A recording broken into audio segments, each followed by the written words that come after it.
today, take a look at the mini table saw. So we do have our instructions, and those are in full color. That's nice. It comes with a variety of different heads. We got some sanding wheels, we got some cutting discs, some more cutting discs, polishing wheels, we got some grinding stones, we got some wire wheels, and we got our arbors over here. It looks like we got our sanding wheel holder right there. We got our saw blades. So we got some sandpaper. It looks like we've got 400 grit, 240. So we got a variety of different sandpapers all the way up to 1,000. And we got a handful of different cutting wheels. We got some polishing pads. We got a little chip cleaning brush. We have got our mounting hardware. Got our power supply. It says that's good for 110 to 240, so it's good for international or domestic. And it outputs a handful of different amperages depending on the voltage. We got some square tubing, and we've got our guide. Here's the cable for our power supply. Here's our polishing pad holder, so that is Velcro on the back. We've got our Dremel tool. And here is the main box. So we got our power switch on the side. We have a single motor on here, so one motor is going to power everything on here. So our saw blade is going to go in there. We have access to that in this little doorway here. We have a chuck on our left side, and we have a shaft on the right side. We do have some nice rubber feet. And it looks like everything is attached to the bottom of socket head screws. So this square tubing is going to be our fence, and that's going to secure with this thumb bolt and this little square nut. We want this middle hole on the same side as the saw blade. Now we can move this in and out and get into a spot we want. And I do like they put the measurements on both sides so we can make sure that we got it exactly even, so it's not going to be off. And for this guide, slide it in. We got a little thumb screw that is going to hold this to keep it from spinning, and that is going to be what we use to feed our material. So here I have a tiny little set screw, and this is going to be for our drill chuck. So that is just going to thread into our hole. And we have another one on the other side in case you want to do two. It does come with a second one if you want to use that. So there is a flat on that shaft. We want to line up the set screw with that flat.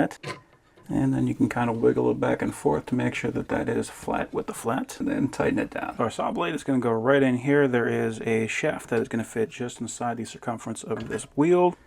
So we just need to set that on there. And then we got a bolt with a little holder. So this is going to go into the saw with that hollow spot, and then the bolt is going to thread inside that. There's a little access hole right here. So I'm going to try to fit this on and then press it against that shaft.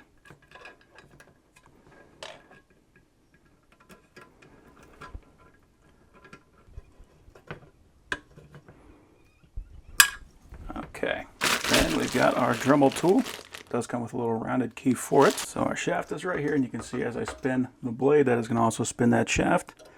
There are two set screws in there.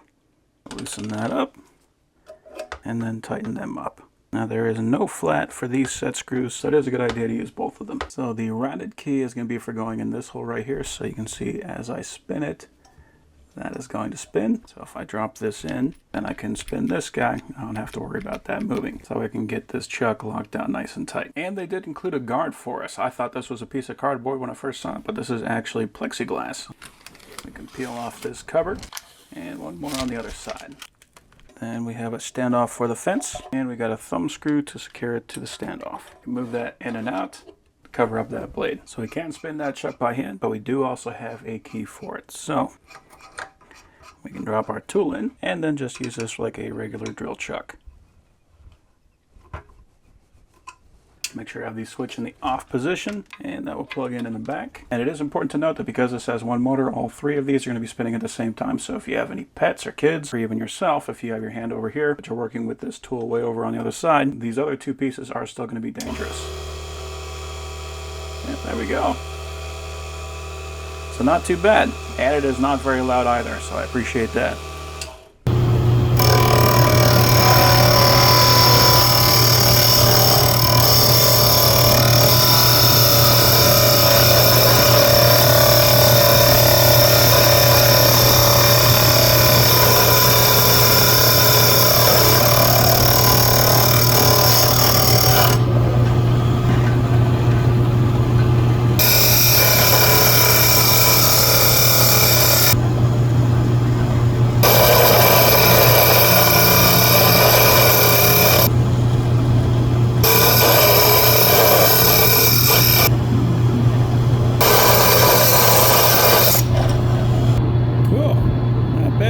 So it's definitely not as fast as a traditional chop saw or anything like that, but the fact is we can cut through something that's a little over a 1/4 inch, probably 7/16. So not bad at all.